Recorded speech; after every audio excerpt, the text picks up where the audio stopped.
I really love this little exercise. I had the students draw 1/8 of a mandala, and I know it means a little bit more work for me, but I think they will enjoy the outcome. One thing I had most students do was to draw their own mandala, all 8 sides, and then the other assignment was to draw 1/8 that I was going to manipulate on my Photoshop program. Now this can be done on any tool, and I know that there are programs that will automatically generate one, but I think they needed to kind of see the step-by-step method, and I didn't have that program. It was easier just to go ahead and do this, because I do appreciate the step-by-step method. It's kind of like part of the drawing process. It's just doing it one step at a time. So what I did is original little pie shape I got off the internet, and it was not working. It was just not perfect. So I drew some lines, one at 0 degrees and one at 45, and I had to reshape my pie piece to fit perfectly in there. And I will insert a photo here of what it looked like before I went back and manipulated it some. So I had to go in and clean up some of the pencil lines that he had left. I encourage the students to sketch first what they wanted to do and then go back over it and pen. And that way if they wanted to make any changes, they could do it while it was still in the pencil form. So he had just left some pencil marks that showed up in the image.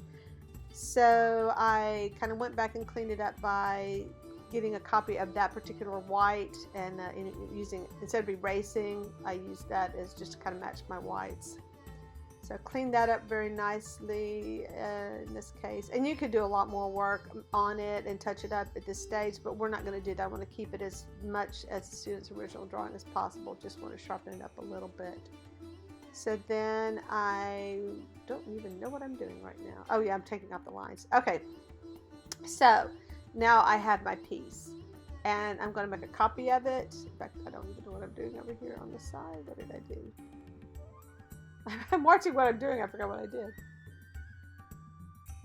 Okay, and then I'm going to flip it. So I've made a copy. Now I'm going to flip it vertically, and I'm going to pull it down. And if you can see now, I have a little place where it just wasn't quite right.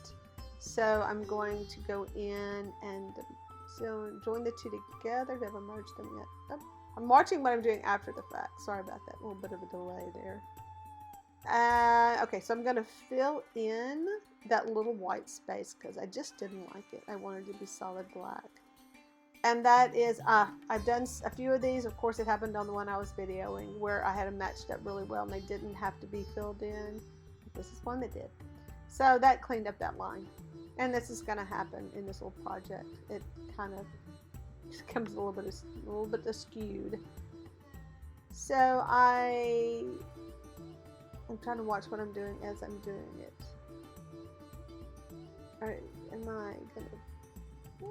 Oh yeah, now I'm gonna adjust the color because the black, even though I picked the same black, for some reason it was a little bit grayer. So I went back and I adjusted my levels to make sure my blacks were really rich, a really good contrast.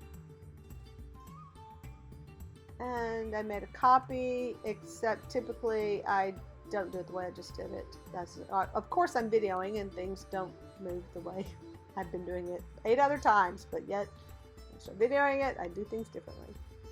So I went ahead and made the bow tie. I've tried it the other way. This seemed to be just a little bit quicker than to try to get that other one. It's just how I started doing them, where I would make this kind of a bow tie and then I would merge those two, and then I'll make a copy, and then I do a Control J to make my copies, and then I will flip it, rotate it I should say, 90 degrees, and ta-da, there it is. So there's the finished piece, and I do kind of like to center it on my, and merge everything together. It just makes it easier to move. I just have it all joined together, and I kind of get it more centered in the page. Now they'll have some assignments that go with this. They'll be doing some color theory.